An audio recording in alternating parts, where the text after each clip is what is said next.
तो क्लास चल रहा था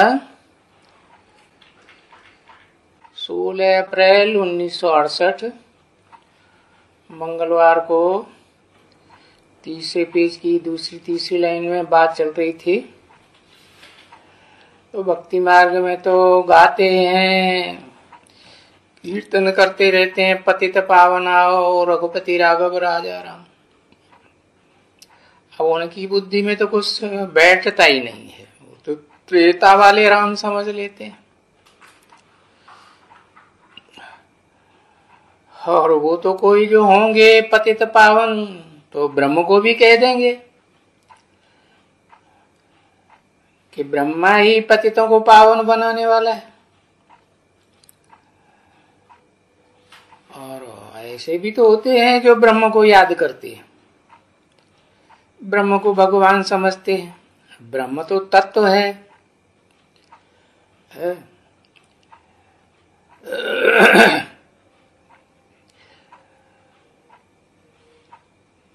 तुरीय तत्व है। तो भक्ति मार्ग में तो सभी अनराइटियस बन जाते हैं, और जो भक्ति भी करते हैं वो अनराइटियस की भक्ति करते हैं। जो देवताएं नीचे गिरते हैं, कलाएं कम होती जाती हैं। और तुम तो संगम युग में बाप के बच्चे ऊपर चढ़ते हो ना, है ऊपर भी चढ़ते हो, नीचे भी आते हो संग के रंग में। तो राइटियस तो एक बाप ही है, बाकी तो सारे भक्ति करते हैं अनराइटियस की। कोई भूत प्रेतों की भक्ति करते हैं, कोई देवताओं की भक्ति करते हैं, कम कलाओं के देवताओं की भक्ति। कलाबद्ध है, 16 कला संपूर्ण कलाबद्ध हुआ ना, तो उनकी भक्ति करते हैं। और भक्ति करने वालों में फिर ज्ञान तो है नहीं उनमें। और तुम बच्चों को तो भक्ति का भी ज्ञान मिलता है यहाँ, कि भक्ति कैसे गाई जाती है और ये भक्ति कैसे निभाई जाती है। पाठ भक्ति का कैसे कैसे बजाया जाता है।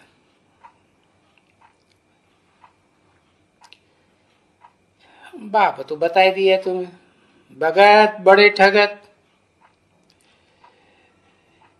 ये बाप बैठ कर बच्चों को बताते हैं, नहीं तो ये सब बातें तुम बच्चों को कभी नहीं मालूम होती कि भक्ति कितना समय चलती है और ज्ञान कितना समय चलता है। अभी तो तुम जान गए हो भक्ति 2500 साल चलती है, और ज्ञान का सार भी 2500 साल चलता है। लेकिन ज्ञान मिलता कब है? मिलता है कलयुग के अंत और सतयुग के आदि के संगम पर। बाप आकर के ज्ञान देते हैं। तो देखो, पहले तो तुम बच्चे भी कुछ नहीं जानते थे, बिल्कुल ही नहीं जानते थे कि ज्ञान कौन देता है, कैसे देते हैं। देख लो, कुछ भी नहीं जानते थे ना। तो ये बात अपने दिल पर रखनी होती है कि आगे तो हम कुछ नहीं जानते थे, और जो कुछ भी जानते थे तो ऐसे कहेंगे तुच्छ बुद्धि थी। जो शास्त्रों की बातें नहीं जानते थे, अनेक मनुष्यों के लिखे हुए, ऋषि मुनियों के लिखे हुए शास्त्रों का ज्ञान, पहले ये थोड़े जानते थे कि ज्ञान एक से आता है। तो फिर तुच्छ बुद्धि किसकी कहेंगे? अनेकों की कहेंगे तुच्छ बुद्धि और एक बाप की कहेंगे स्वच्छ बुद्धि। ऐसे तो कहते हैं जानवरों की भी बुद्धि है, परंतु ये मनुष्य तो फिर जानवरों से भी बदतर हैं। और वो मनुष्य हो कर करके तुच्छ बुद्धि हो गए। तो मनुष्य की तो बड़ी स्वच्छ बुद्धि होती है। देखो देवताएं कैसे बनते हैं, बनते हैं ना, ये भी तो मनुष्य करेंगे ना। दैवी गुण धारण करेंगे, इनमें दैवी गुण हैं, तो ये दैवी गुण भी सिखलाने का, समझाने का, धारण कराने का। हाँ, किसको ये गुण चाहिए है वो सिलेक्ट करना, और बुद्धि कैसी चाहिए और कैसे चाहिए, सो भी तो बाप आकर के समझाते हैं ना। मनुष्य तो कह भी नहीं सकते हैं, भले मुख से कह देते हैं। ये तो जैसे देवी देवता जैसे बात करते हैं, ये तो जैसे देवता है। तो कोई देवता होता थोड़े ही है, टैल ही करते हैं। कोई को बिल्कुल अच्छा रिलीजियस देखेंगे तो कहेंगे ये तो जैसे देवता है, परंतु यहाँ इस दुनिया में तो कोई भी साधु संत महात्मा देवात्मा तो हो ही नहीं सकते। देवता का अर्थ ही बता दिया, देने वाला, मनसा से देने वाला, वाचा से देने वाला है, कर्मेंद्रियों से भी देने वाला। ये तो साधु संत महात्मा सब लेवता है। ऐसे तो अक्सर करके इनको कहते हैं, मानते हैं, इनको बहुत मान्यता देते हैं,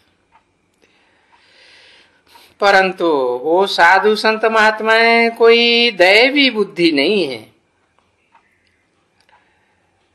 उनको दैवी बुद्धि तो कहेंगे ही नहीं। तुम्हारी तो देखो कैसे राजाई की बुद्धि हो जाती है।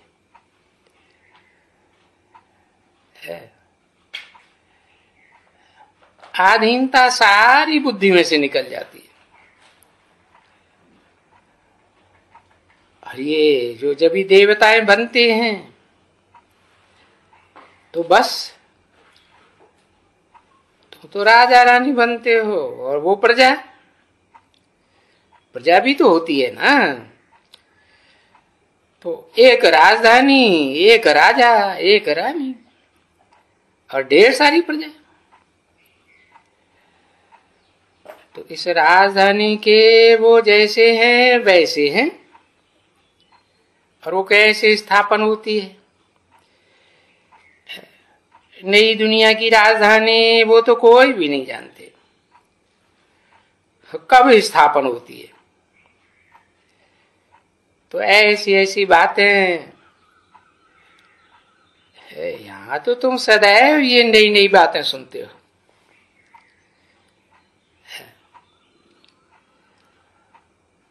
उस समय में नई बातें सुनते हैं क्या है भक्ति मार्ग में, कि भाई पद कैसे पावे, छोटा राजा, बड़ा राजा, भक्ति मार्ग के राजा हैं, ज्ञान मार्ग के राजा हैं, स्वर्ग के राजा हैं। तो भक्ति मार्ग में इन बातों का तो कोई बहुत चिंतन नहीं करना होता है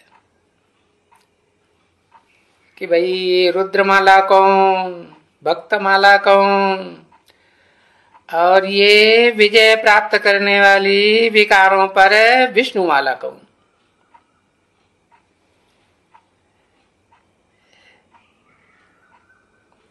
जो विकारों पर विजय प्राप्त करने वाली माला है,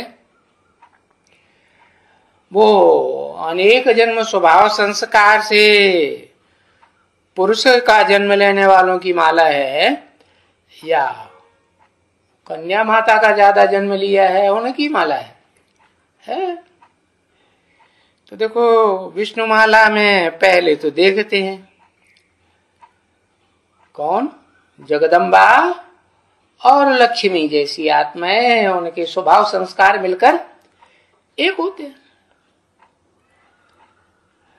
तो वो पहले पहले आगे आगे विष्णु वो ही हुए ना। कहा भी जाता है वैष्णव देवी, नहीं? हाँ,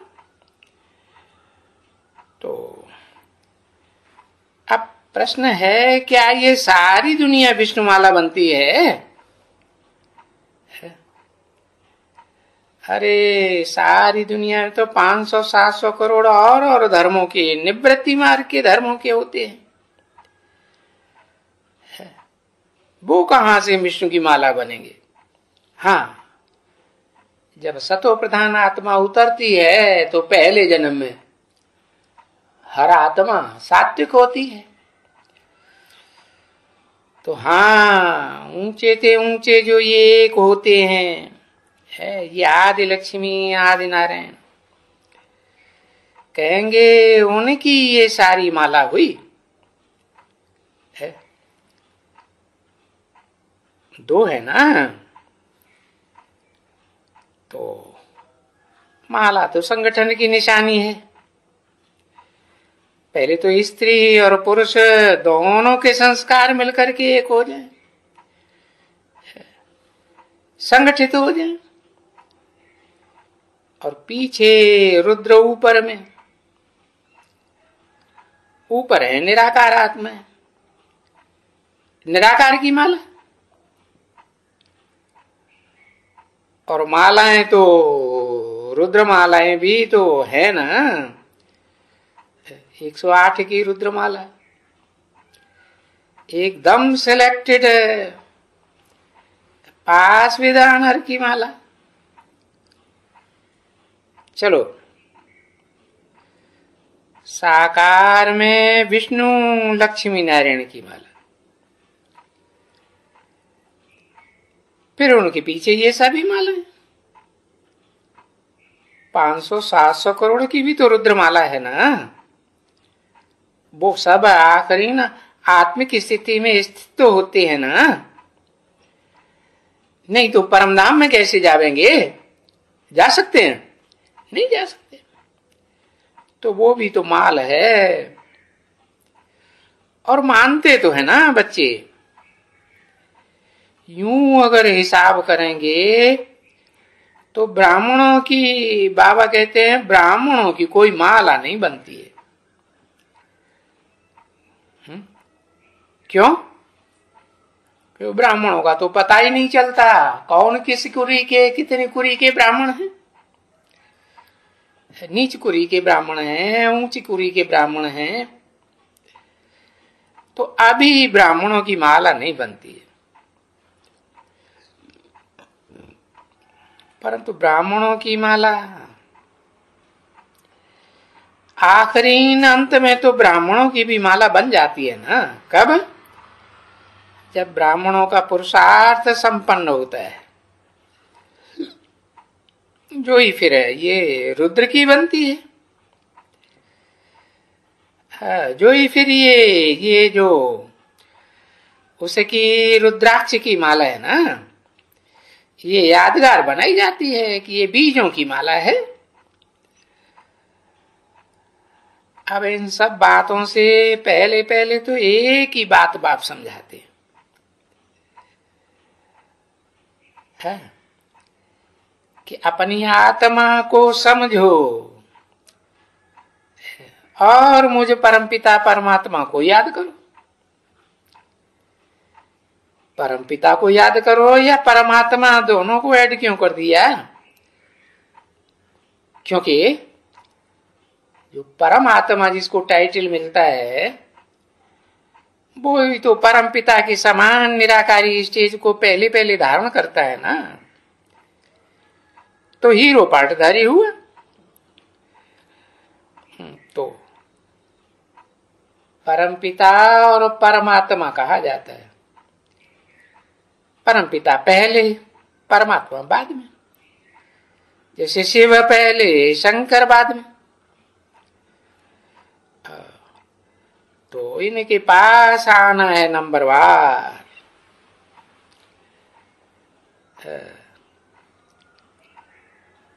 किनके पास? दो बताए ना, परमपिता और परमात्मा। परमपिता के पास कौन जाएंगे? वो तो निराकार है, जो निराकार को ही मानते हैं जो निराकार के पास जाएंगे। और परमपिता परमात्मा दोनों के पास कौन जाएंगे? जो प्रवृत्ति मार्ग के देवता बनते हैं सो उनके पास जाएंगे। तो बताया जाना सबको नंबरवार है। और ये सारी जो नॉलेज है, बाप भी तो ये नॉलेज देते रहते हैं ना। है, अनेक प्रकार की नॉलेज देते रहते हैं। फिर भी पिछाड़ी में कहते हैं बच्चे कि बहुत चिंतन करने से, बहुत प्रश्न उत्तर निकलने से या निकालने से, बहुत मंथन करने से तुम सिर्फ बाप को याद करो तो निश्चय पक्का हो जाना चाहिए। है? वो तो तभी याद करेंगे जब पक्का निश्चय हो जाए। जब तक पक्का निश्चय नहीं होता है अपने आत्मा के पार्ट का, तब तक तो मनन चिंतन मंथन करना पड़ेगा ना। है? कि बच्चे मुझे अपने बाप को याद करो, रूहानी बाप को भी याद करो और बेहद के जिस्मानी बाप को भी याद करो। दोनों को पहचानेंगे तभी तो कॉम्बिनेशन होगा। क्योंकि बाप तो प्रवृत्ति मार्ग आके स्थापन करते हैं। है? तो बाप है पुरुष रूप आत्मा, और जिसमें प्रवेश करते हैं वो पुरुष भी आखिरी में बनता है, आत्मा पक्का बनता है कि नहीं है। और उससे पहले देहभान में है कि नहीं। तो देह तो 5 तत्वों की, तो क्या कहेंगे देहभान में रहने वाली है सीता हुई कि नहीं है? नहीं हुई। जब तक देहभान में है तो देह के बंधन में। तो बताया अपने बाप को याद करो, क्योंकि तुम्हारा मूल है ही यही। क्या बुलाते रहे भक्ति मार्ग में, पतित पावन आओ हमको पावन बनाओ। हे बाबा। अब बाबा जब कहते हैं तो सिर्फ निराकार को याद करेंगे क्या? है? बाप ने तो बता दिया निराकार और साकार के मेल को बाबा कहा जाता है। तो पतित सो पतित सारी दुनिया हो गई ना बच्चे। तो बोलते हैं कि सारी दुनिया को पावन बनाओ। है ऐसे नहीं कि सिर्फ थोड़े देवता या देवात्माओं को ही पावन बनाओ। अभी पावन बनेंगी तो शांत बनेंगी ना, आत्मिक स्थिति में आ जाएंगी। परंतु ये ऐसे सब तो नहीं हो सकते। तो पावन कौन कौन बन सकती है? क्योंकि बच्चे ये हिसाब करेंगे तो मूल वतन में भी आत्माएं पावन तो होती है, सुखधाम में भी पावन बनते हैं, शांति धाम में भी पावन। समझा ना? तो मूल बात है ही पावन बन बन करके वहां चले जाना। हाँ, कैसे पावन बन बन के? है? कुछ तो देह के 5 तत्वों से पावन नहीं बनेंगे। वो कितने बनते हैं? है? वो तो बीज रूप आत्मा है ना, जिनके 5 तत्व भी देह के पावन बनते हैं ना। कब? इसी दुनिया में, इसी जन्म में, इसी शरीर से। तो जो फिर आए करके पावन बनते हैं देवता। 16 अप्रैल 1968 की प्रातः क्लास का 4था पेज। तो गोया जैसे कि पावन दुनिया स्थापन हो रही है। हाँ, तो ये बाप कहते हैं ना, ये है एक ही ड्रामा, और ये सारा ड्रामा तुम बच्चों के ऊपर है। तुम बच्चों के ऊपर सारा मदार है। तो जो तुम बच्चों को मुख्य बात समझनी है, और वो मुख्य बात नहीं समझेंगे तो फिर बहुत प्रश्न उठ करते होते हैं। है? तो कोई कहेंगे क्रिश्चियन क्यों नहीं है? उनको पहले ज्ञान क्यों नहीं मिलता, बाबा का ज्ञान है? अथवा फलाने धर्म वालों को क्यों नहीं मिलता?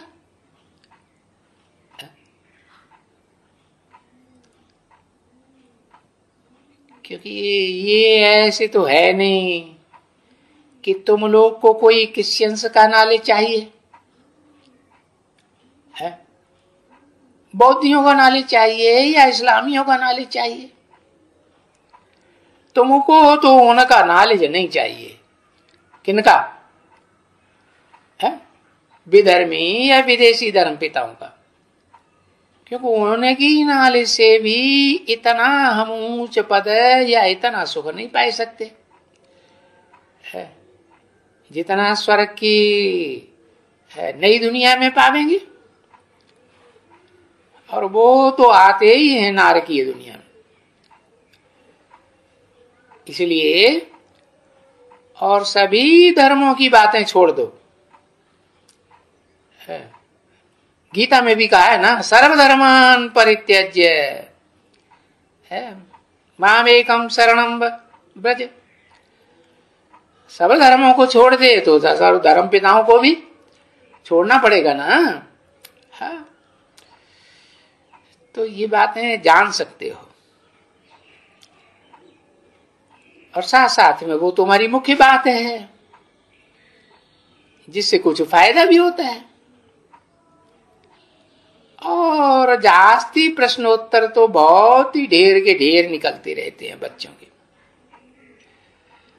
हाँ, परंतु वास्तव में बच्चों को कोई ये ढेर के ढेर प्रश्न निकालने नहीं चाहिए है। क्यों? ढेर के ढेर प्रश्न निकालते हैं, इससे क्या साबित होता है? प्रश्न चित्त बनते हैं ना। प्रश्न चित्त बनते हैं तो निश्चय बुद्धि हुए, अनिश्चय बुद्धि हुए, अनिश्चय बुद्धि हुए। क्योंकि पढ़ाई कम पढ़ते हैं तो प्रश्न बहुत ज्यादा उठते हैं। पूरी पढ़ाई पढ़ें। अब जो जितना क्योंकि पढ़ता है वो इतना ऊंचे जाकर के पद पाते हैं, और वो ऊंचे पद पाने के लिए वो इतना ही फिर अपने से विचार सागर मंथन भी करते हैं। नहीं है कि दुनियादारी की बातों का विचार सागर मंथन करेंगे।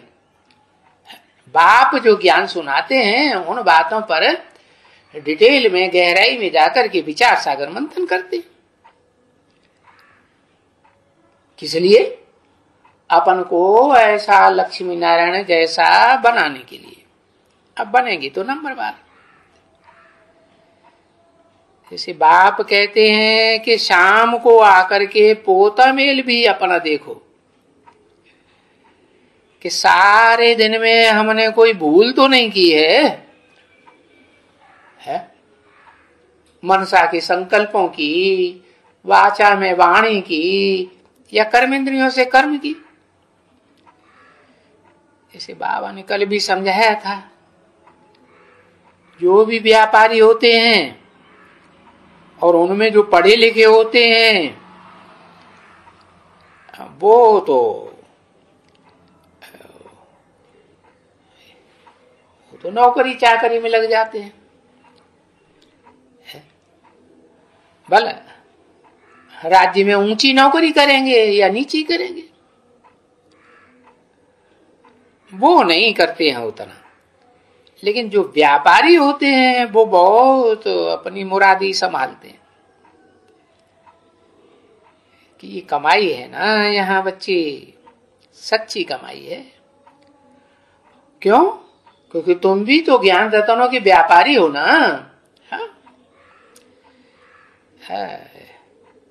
इन ज्ञान रतनों से तुम्हारी बुद्धि पवित्र बनती है। तो मुख्य बात है पवित्र बनने की। ओम शांति।